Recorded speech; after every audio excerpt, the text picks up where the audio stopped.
Something just happened in royal circles, and it's making waves across headlines and social media. Princess Catherine, elegant as always, may have just sent a very deliberate message to Meghan Markle, and Victoria Beckham was caught in the crossfire. What does it all mean? Was it just a fashion choice or a subtle royal takedown? Let's break it down. I interviewed her, Dan, when I was at NBC about creating IT cosmetics. And she did have the high, I can't even do it, my voice is too low, but she had the high squeaky voice a little, but she's really leaning in now in her little podcast with Meghan. And she's gone next octave up, and the two of them have the weirdest dynamic.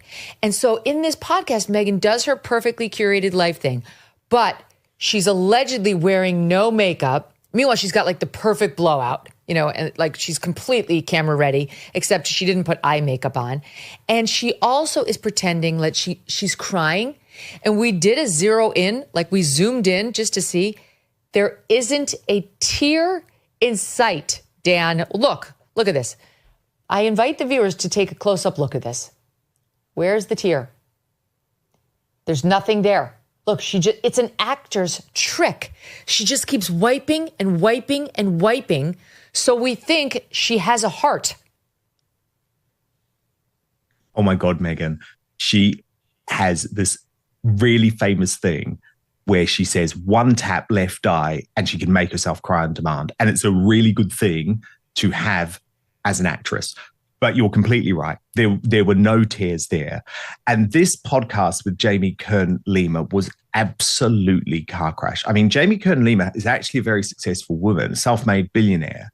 However, she is a fame whore because, you know, she first found fame Yes. by appearing on the first series of Big Brother in the United States. But she had that totally scrubbed from the internet because now she believes that she's the new Oprah Winfrey.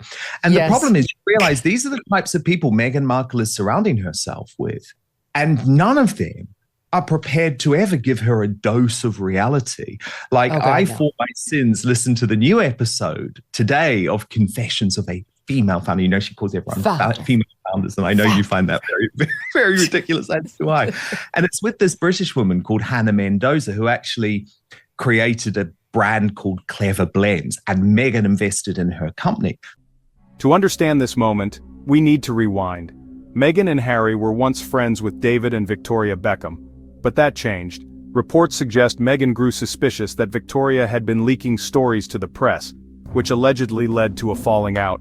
The Sussexes and the Beckhams haven't been seen together since. Social media is lit with speculation. Some say Catherine is reclaiming public narrative with grace and class. Others think it's a petty move. Meanwhile, Victoria Beckham has stayed silent. Classic PR strategy, or is she playing her own long game? But the podcast is meant to be Hannah Mendoza's story, right? But Meghan spends the entire time talking about what it was like for her to invest in this woman, Hannah Mendoza. That's all she does. She only has on people who she gave money to so they can say how amazing she is. Yeah, it's like she's her boss. So like Meghan is Hannah Mendoza's boss, effectively. So clearly she's keeping to the script. But there's this really awful moment where Meghan turns into the mean girl that we know she all is, and she mocks Hannah Mendoza, who's a bit of an earth mother type, for turning up to this interview, this first interview when she gave her money, in Birkenstocks and a satin jumpsuit. And it's like Meghan's laughing at her about it. It's very, very bizarre. And unfortunately, Meghan is now, well, maybe it's fortunate for us, because Meghan is now the executive producer of all of these works. So we see the real her. It's like, and oh my God, you made me laugh so much with Maureen and in your version of this thing, which is absolutely fantastic. You know, the moment with Mindy Kaling when like Mindy Kaling is clearly terrified of Meghan Markle. Clearly. Right? And the simmering. whole thing. And so this is the thing. Meghan Markle is only now surrounded by people who will tell her what she wants to hear. And so again, the level of delusion is off the scale.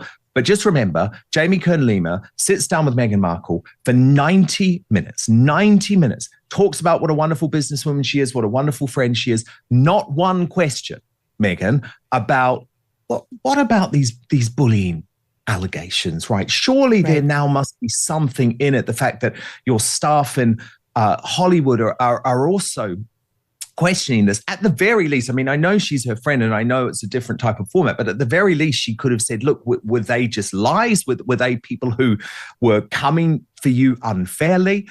But remember, we now live in this sort of dual world, don't we? Where there is the truth and there is what celebrities can put out to be the truth via their chosen platforms. And obviously there are great things about that in the independent space because we can also immediately analyze, and that's what we do, and point out this is not true, this is not true, this is not true. But I do just want to remind people, Meghan, for all of the times that Meghan Markle says that she's happy in her relationship with Prince Harry. And there's this moment where Jamie Kern-Lima says, will you stay with Prince Harry forever? Will you be married to him forever?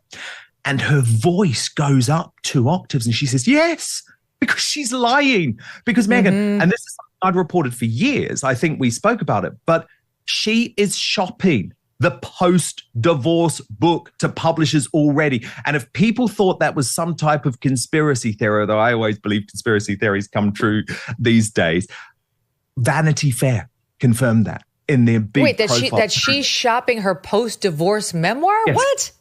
Yes, 100%. 100%. And in the Jamie Kern-Lima interview, she asks, will you write another book? She doesn't say, will you write a memoir? She says, will you write another book? And Meghan says, a lot of people ask if I want to write my memoir, but I haven't lived enough life yet. And what is going on there is that Meghan doesn't want to have to write a book now, which would obviously include loads and loads of positive stuff about Prince Harry, because she is preparing for the big payday, which she knows will be a massive payout to keep her going for years and years. I mean, Harry, remember, got well over 20 million for his 3-book deal. And that is what she is proposing to do. And as I say, this is something I had reported for years and years and years, but Vanity Fair included it in their recent profile of Meghan Markle. Katie Nicholl, who is the royal correspondent for Vanity Fair, is very clear that they weren't coming into the profile. The editor of Vanity Fair didn't have some type of agenda. Remember, they'd previously put Meghan Markle on that famous cover, Wild About Harry. There was no agenda going into this profile. What they discovered was pretty horrifying. So Harry has been warned. It's like, mate, get out. Seriously, Vanity Fair is reporting that your wife is shopping to publishers a post-divorce book where she's going to throw you under the bus. Get out. Seriously. Wait a minute. Why would she be doing that? Because that would really show, the crack in the facade. I have trouble believing that, because she right now wants to maintain the facade and wants us all to believe that it's perfect in Montecito, welcome to Montecito time, where we have champagne with fruit dollops inside of it at all hours of the day. But anyway, why would she risk that news coming out by actively shopping? It doesn't make sense to me. One thing's clear, in the world of royals, even the smallest gestures can speak volumes. Whether it's fashion or friendship, every move counts. Was Princess Catherine making a point, or are we just reading too much into it? Well, she's a deeply manipulative woman, number one. And what she always has is a number of business contacts who are working on her behalf and just sizing up the potential future scene. And certainly there have been real bumps in the road when it comes to the marriage over the past couple of years. And remember, there was also a time when it didn't necessarily look as if Netflix was going to stand by her. They already lost the Spotify deal where she was described as effing grifters. And yeah, totally. I mean, this is the problem, Meghan. Sometimes these things that I end up reporting about Meghan Markle, they do sound too crazy to be true. Yes, and so there was that moment when it appeared within the Vanity Fair profile. I was absolutely delighted, because I was like, okay, this is good. It's not that I'm not the only one in the mainstream media necessarily, but I'm like, no, this is good, because they did not come into this with an agenda. I think it's absolutely fair to say now that I do have an agenda where I'm not pro Harry and Meghan. They totally tried to ruin my life and destroy me because I revealed the truth about their exit from the royal family. And that's something we've gone into previously, and we don't have to do it again today. But I think it's absolutely fair to say, I'm not a fan of these two, right? But Vanity Fair, they went in with a completely clean slate just to find out what the state of their relationship was like now. In fairness, Vanity Fair also reported that for the moment, the marriage is on track and they're still very physically attracted to each other. I think that is something that doesn't quite tell the full story, which is that Harry knows that this marriage is all he has. And he also knows that if the marriage were to end while the children were still young, because of the way the law works in California, is he would not be able to take those children back to California. So, of course, he is going to try and make the marriage work. But the idea that this is some sort of happy union, back to the UK, sorry. But the idea that this is some sort of happy union is for the birds. He's a very troubled guy. He's a very troubled soul. People are very worried about him. But the problem is the idea that his brother is going to run in and save him this time is just unfortunately not going to happen. Not true. Okay, two things. Here, indeed, is the piece from the Vanity Fair cover story from February 2025, inside Prince Harry and Meghan Markle's big business ambitions 5 years after their royal exit. Quote, a few years ago, a rumor began circulating around the book world about another prospective project for Meghan. This story, which a person with knowledge confirms the broad details of, was that Meghan's team had a conversation with a publishing house to gauge interest in the idea for a potential book. The concept, for which there was no written or formal proposal, was post-divorce, not a general book on life after marital dissolution or one about Meghan's past experience. This book, this notion of a book really, might center on a post-Harry divorce. Not that there was actually one in the works, just if this a